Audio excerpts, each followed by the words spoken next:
Hello, my name is Tae Ho. First, let's take a moment to watch a video to see who am I.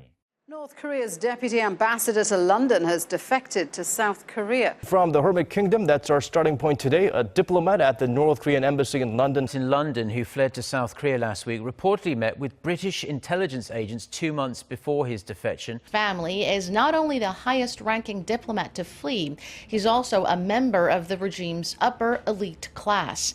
His high-profile defection is likely to have a huge impact on Pyongyang. The defection of Tae Ho, North Korea's deputy ambassador to the UK with his family, has raised eyebrows. Not only is he the highest-ranking North Korean diplomat to seek asylum in the South, he's also a member of North Korea's upper class, which makes his flight even more rare.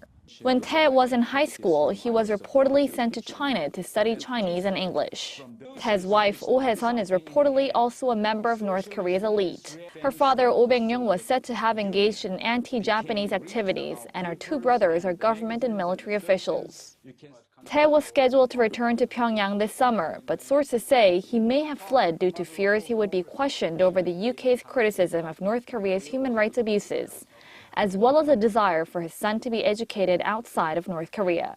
Ambassador Tae, how does someone decide to defect? Do you wake up one morning and decide, I'm done? Oh, I'm sorry to say that there is not such a kind of, the triggering point, Actually, the reason of my defection is very, the complex one, because I thought and planned, this defection for quite a long time. Mr. Chairman, I think this is one of the most complex, challenging foreign policy issues of our time. It is a fact that he has this ICBM capability, that he's miniaturized the nuclear warheads. By all accounts, the A North Korean defector wrote history in South Parliament by becoming the first person hailing from the communist nation to be chosen directly by South Korean voters as their representative. Tae Ho was elected to the National Assembly as the main conservative opposition United Future Party's candidate in Seoul's southern affluent district of Gangnam. Tae won his seat in this week's general elections by receiving 58.4% of the votes cast Wednesday in the Gangnam constituency, one of the Conservative Party's main strongholds. Tae Ho is now the Secretary General of the Peaceful Unification Advisory Council. The appointment as a Secretary General of Peaceful Unification Advisory Council would give a very important message to North Korea. His own journey hopes to serve as a powerful call for those still in the North to envision a different future. As you have seen in the video, I served for many years as a North Korean diplomat working in Pyongyang, London, Stockholm, and Copenhagen. After escaping from North Korea, I settled in South Korea, where I later served as a member of the National Assembly.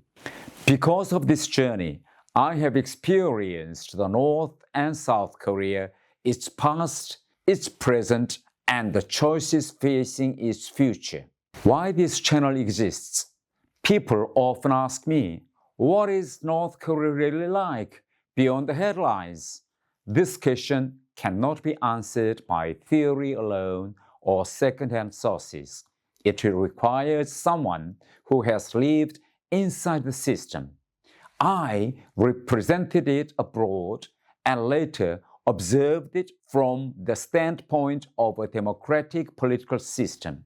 This channel exists to share that rare perspective. Why my perspective is different? I was not a soldier on the front line.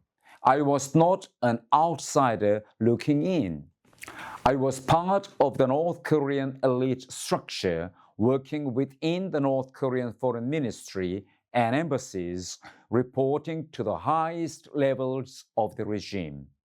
Later, as a South Korean lawmaker, I engaged with politics, security debates, and real world of policy and lawmaking process. Few people have had that opportunity to see the Korean Peninsula from Pyongyang and Seoul, from European capitals and legislative chambers. That unique path shapes everything I share here. What contents you will see?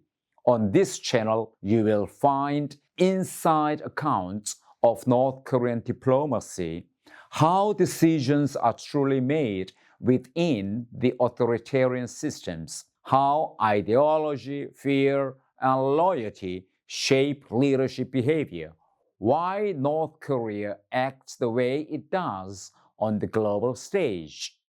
I will also present a new storytelling method, AI-based true story films created from real experiences and organized into a seasonal series.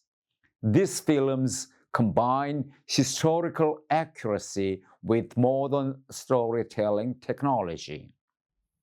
Why this matters now? The Korean Peninsula is not frozen in time. It is a place where history, security, and human choices intersect every day. Understanding its future requires understanding both where it came from and how the decisions are still made today. This understanding is the central goal of this channel. If you are interested in Korea's past, present, and future, dictatorship systems of North Korea, and the moral choices individuals face within them, I invite you to subscribe. This is not simply a YouTube channel. It is an ongoing conversation about one of the most important regions in the world. Thank you for watching. I look forward to continuing this conversation with you.